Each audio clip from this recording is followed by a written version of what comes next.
What's up, guys? John Killingsworth here, coming to you again with another video, continuing from the Burnout Recovery series from week 1 and 2. This is week 3, and as of today, we are August 26, 2021. So I think it's roughly been a week and a half, 2 weeks, so 1 week after the last video. The reason why I didn't shoot a video exactly 1 week after is because I want to make sure that I shoot videos when I truly have the energy and when I feel like it. Because before, what I used to do with my channel is I always try to pump out videos every single week, whether I felt like it or not. I thought, okay, I have to do a video no matter what, by Sunday it has to be out. And this pressure on this sort of scheduling is great, for consistency, YouTube growth, but it's not consistent in terms of energy. Maybe it's not sustainable. I think that the secret for making it sustainable is I have to, yes, have a specific schedule, but also be able to listen to my body and know when it says that it's time to rest, or when I have the energy to work, then it's time to work. So I have to be able to better pace myself. Because, me speaking to my psychologist recently, I realized that, I kind of always knew, but it just was made more apparent as we spoke back. But the reason why I burnt out is because of my sort of lack of healthy pacing myself, right? Me, who's incredibly goal-oriented, incredibly driven. While this might sound like a good thing, it's actually a double-edged sword. And people with this type of drive and motivation, a lot of people envy those people, because most people, they don't have a direction in their life, they don't have a purpose, they don't have anything to strive towards. So a lot of people envy those people who have this motivation. But I wouldn't say that you should envy these people necessarily, because they also have their problems. Right? For example, my girlfriend, who's incredibly sort of laid back, enjoying life, living in the moment, she doesn't struggle with these things, the things that I do. Because me, I'm kind of always going, taking action, movement. I'm incredibly, I guess, a movement person, you could say. Because of that, I tend to overexert myself, and this overexertion can lead to burnout. So, which was probably my case, right? So, with that said, what did I do this week or the last week and a half to recover? One good thing I did is I got back into weightlifting much more seriously. So, for the last year or year and a half, I was weightlifting, but it was more sort of with the intention to maintain more than to actually grow muscle. And that was because I felt kind of burnt out even in my weightlifting. Imagine, for the last year and a half, because I wasn't truly seeing results, and I was pushing myself too hard actually in the gym. And when you push yourself too hard, always pushing yourself to failure, then what happens is that, failure as in actual failure, like you're not even able to do another set again, right? And you do that for every single set, you do that for a year and a half. It becomes incredibly taxing to your nervous system, to your body. And if the exertion doesn't meet the recovery, right? If the exertion exceeds your ability to recover from that exertion, then you're going to burn out, then you're going to suffer the consequences. So that was the case for me. And you can extrapolate that analogy beyond just weightlifting, and you can look at it in other areas of your life. So, for example, if you overexert yourself in your business beyond your ability to recover from it, then you're going to burn out. If the stress that you go through in your life, the amount of stress that you have to tolerate and have to go through in your life, if that exceeds your ability to recover from that stress, then you're going to burn out. And it's such a simple mathematical equation, right? This minus this. Okay, if you have more stress, then you're going to burn out. It's so simple, but it's not always easy to implement in practice. So you have to look at every, let's say if you want to look at stress, right? What accounts for that amount of stress? There's a lot of things, and often there are many things that we don't even take into consideration. For example, something as simple as going to bed on time can create an amount of stress, unnecessary stress, if that need isn't met. So for example, recently, I'm still struggling a bit with insomnia, not gonna lie. So it's been the last few weeks had quite a bit of hard times sleeping on time, and I sort of have developed a dependence on melatonin recently to put myself to sleep. So then these little stressors, they add up, and then I have to take into consideration, if the next day I want to work on something big, I don't know, I want to shoot a video or whatever, I have to take into account that, I might have trouble sleeping. And, if I don't sleep really well, I have to take it easy the next day. I can't just plow through my schedule. While sometimes you can do it, it's not something you should do long term, is plowing through, stress that is beyond your ability to cope. So then I have to take that into consideration. Okay, well, since my sleep isn't that good recently, I shouldn't try to work every single day, like 4 hours, 6, 8, 10 hours per day. I should keep it low, right? Try to sort of build my way up. And which brings me to my next point, that in my burnout recovery, what's incredibly important to recover from burnout is also to train your capacity to work, train your working capacity, train your ability to concentrate on a task, and basically train your ability to go back to work. And it's incredibly interesting because my psychologist said, yeah, while you're recovering from your burnout, it's incredibly important to rest. You want to rest, you want to take your time to rest.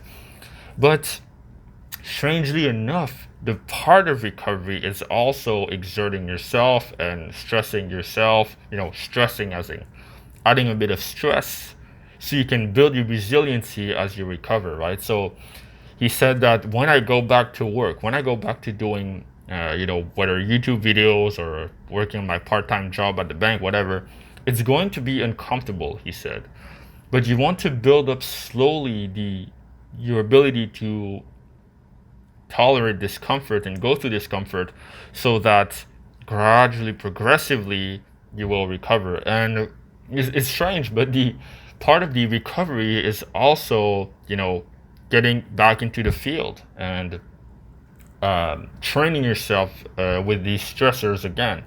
Of course, if you're incredibly early in your sort of burnout recovery journey, if you've been incredibly burnt out for the last 6 years, let's say, okay, and you're still at month 1 or, week 1 of your recovery, you're not going to try to force yourself to work, especially if you're sleeping 18 hours a day or 12 hours a day, I don't know, and you're unable to function as a human being. Probably the early part, you want to take it easy, right? You want to have fun, relax, try to just take the stress off your plate and, really have all the fun that you want, right? And that's what I did at the beginning, the first month or 2 of my recovery. I really indulged. I did whatever the hell I wanted. I tried to, hang out with friends, and I played a lot of video games, and I tried to do some form of exercise as well, but I didn't force myself to exercise, and I did not try to work the slightest. I didn't even try. Because for that first month or 2, you're so fragile from the amount of stress that you had to go through that you're recovering. Right? But then I think made a point when I was ready to go back to work or ready to do certain tasks that, I don't know, for Nameless, for example, shoot this video. I felt ready when I started feeling bored. I was feeling bored, from just doing nothing, trying to recover, whatever, hanging out with my friends, playing video games. I thought, well, I think I feel ready. It's just going to be this click in your mind, like, I think I'm kind of ready to try working again. And this is for me, that was the moment when I was like, okay, now I can, start to actively recover, actively try to do things, actively add stressors into my life and see how I can recover from them. So this is when I started to amp up my workout. So now, instead of working, I work 3 times a week for 30 minutes each session, very short sessions, barely worked out an hour and a half per week, which is quite low, actually. It's quite low volume, low intensity. And I've been doing that for the last year. Why? Because I was kind of burnt out. I was just wanting to maintain, right? But recently, I switched to a schedule of lifting 4 days a week for up to an hour. So now I'm working almost 4 hours per week instead of an hour and a half. So that's about double, almost triple the volume that I was doing, which is great. And now, how did I feel doing that? I felt great. I felt like I was able to, push on some personal records here and there, and really push myself to the limit.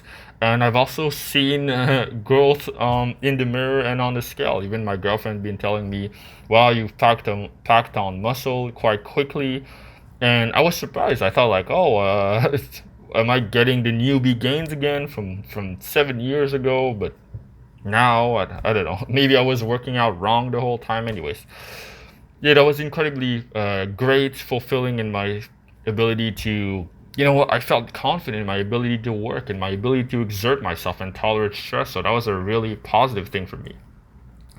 What else did I do to up my working capacity? Is I started reading.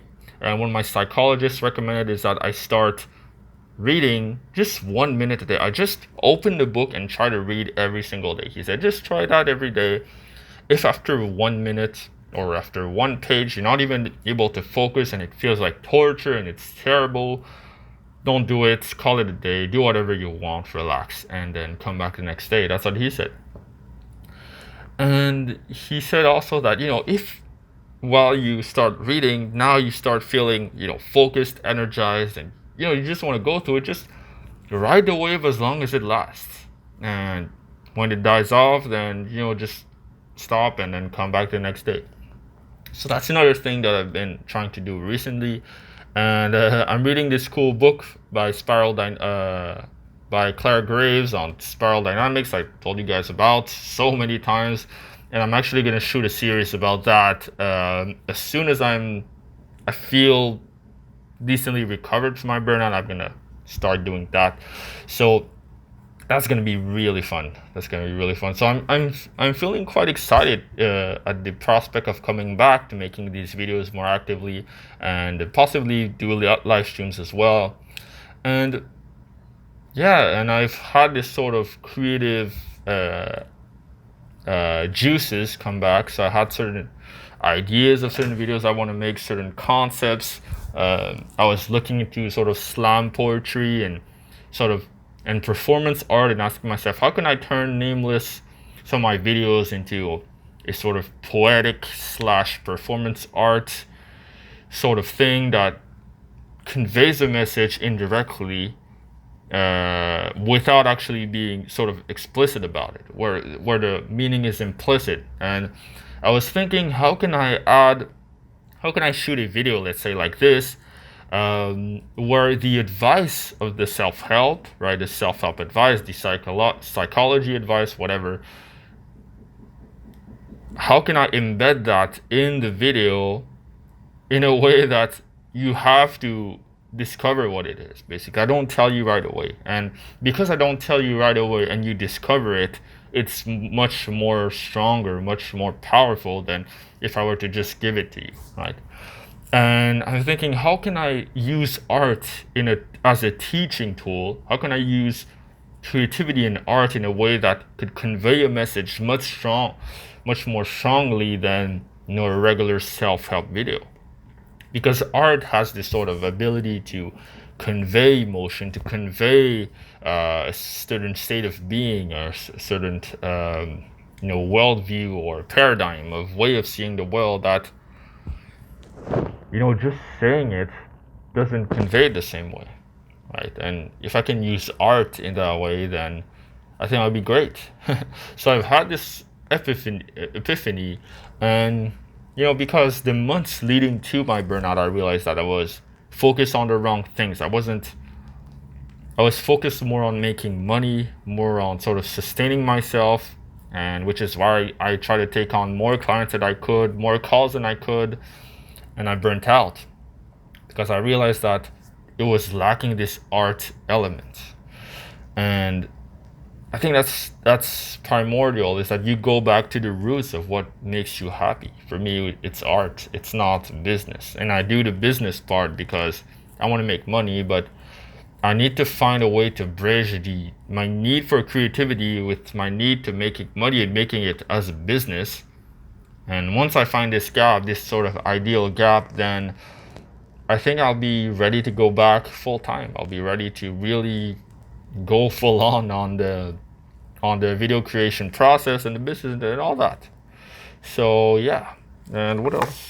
What else did I do for my recovery? Yeah, so I kept doing the cognitive behavioral techniques from last week's video, right? And it's really helped, especially when sometimes I have sudden dips in my mood, and often, most of the time, those dips in your mood can be tracked down to a negative thought. And by me deconstructing the thought, trying to see what kind of this cognitive distortion it is, and reframing the thought has been really, like, I've been doing it now already for a few weeks, and you really, really, really, really see the change. So I highly recommend you look up the book Feeling Great and Feeling Good by David Burns. If you suffer from depression, anxiety, you're trying to recover from burnout, whatever mental illness or you might be struggling with, I highly recommend that you watch it. So that's been incredibly helpful. Also, I've been using this new app called Habitica. Habitica is basically a habit tracker designed as a role-playing game, RPG game, like a video game. And it's like basically just this sort of clicking RPG game where there's no like video like that. It's not like super stimulating. It's just like 8-bit characters, and when you do a certain habit, let's say I do meditation, or I shoot this video, or I don't know, feed my cat, or any sort of habit you want to track, it gives you experience in the game. So then the more experience you gain, then the more you level up, and then you can become sort of a warrior, a mage, a healer, whatever you want, this RPG world. And the more you level up, the more that you can damage certain bosses. You go on quests to kill certain bosses with your friends.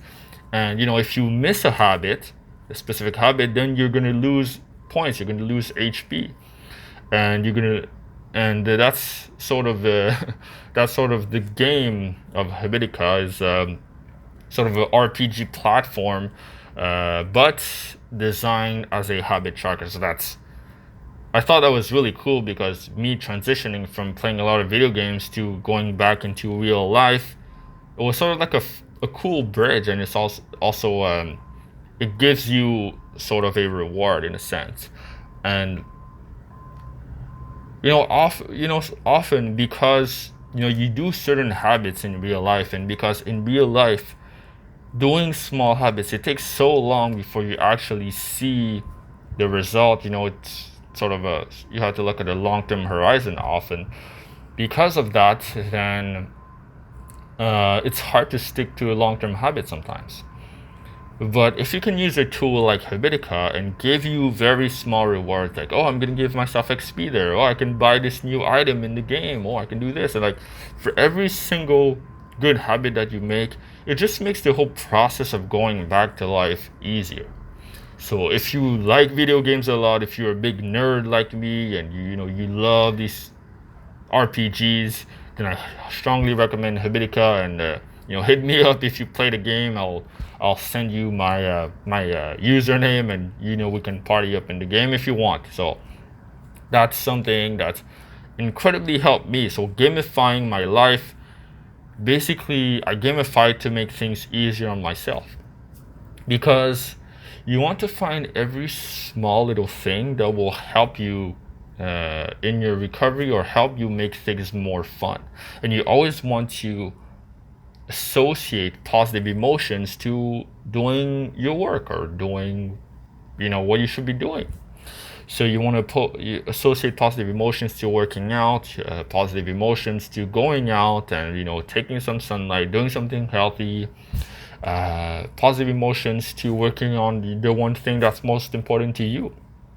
And if you can create these positive links in your mind and in your life, then it's going to be so much easier not to burn out. Because I think burnout starts to, because burnout is sort of like this gradual process of happening. It doesn't happen, in one fell swoop, but it's like this gradual process happens because slowly but surely you lose these positive associations to your work.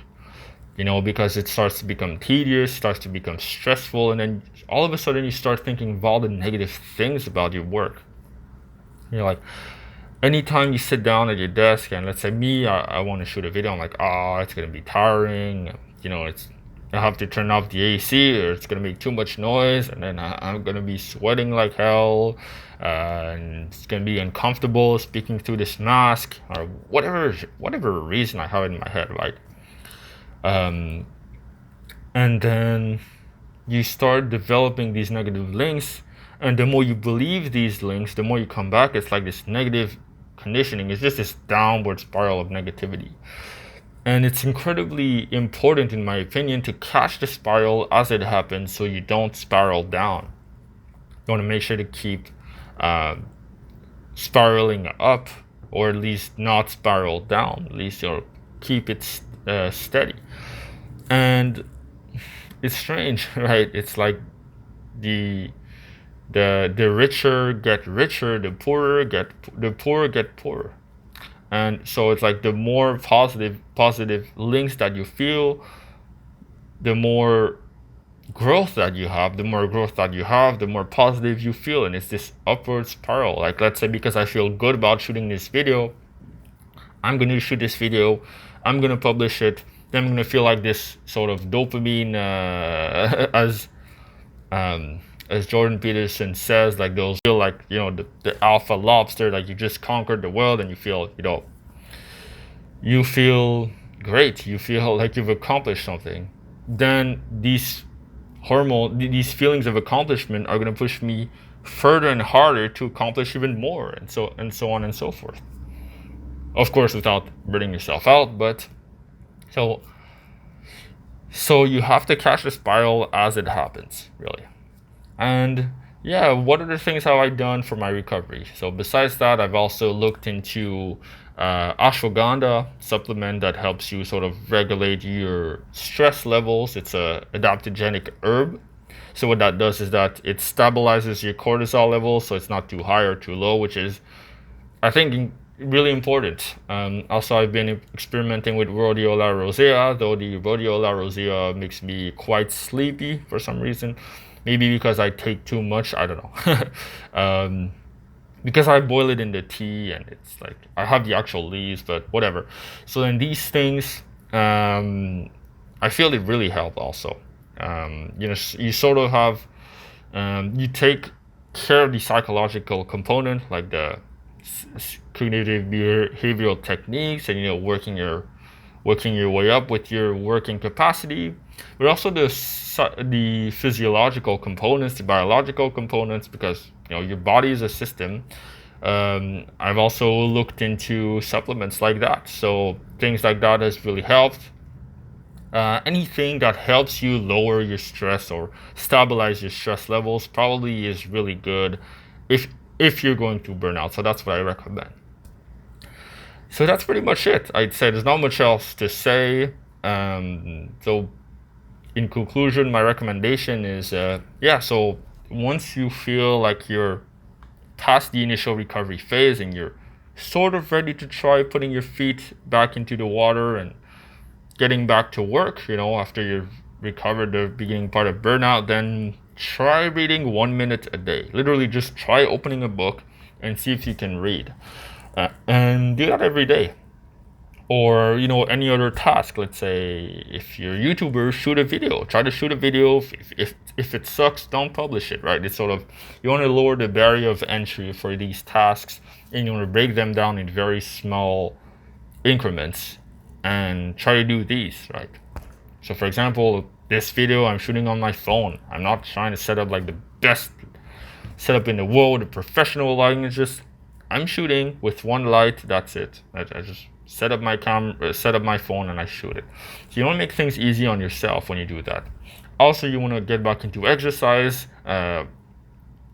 increasing your work capacity, not just mentally, but also physically in terms of exercise. Go for a run, do some weightlifting, and stick to a schedule. And if you can stick to a schedule and be confident in your ability to stick to a schedule, then coming back from burnout, I think, is going to be much easier. So do those two things really, I think, are the main ones. So yeah, honestly, I feel like if I keep going at this pace, I think maybe in a few weeks I should be back in full force.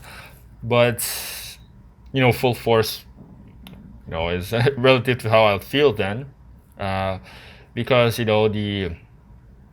like the perceived intensity of exertion when you're burnt out, right? Everything feels like it's taking more out of you. It's taking more energy. And for example, someone who's used to working an 8-hour shift, right? For them, it's like, oh, whatever, 8 hours. It's just a regular day at the job. But if you're burnt out, the perceived amount of exertion is much higher. Meaning, like, you perceive 8 hours of shift as if it were like 18 hours of working.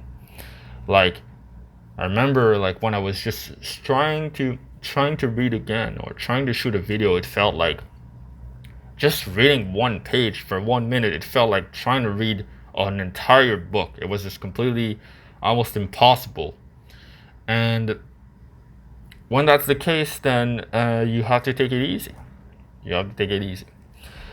So that's it. So thank you guys for watching. Let me know in the comments what you're looking forward to with this channel, what kind of videos you like to see, and stay tuned for more of these videos, and I'll see you next time. Peace.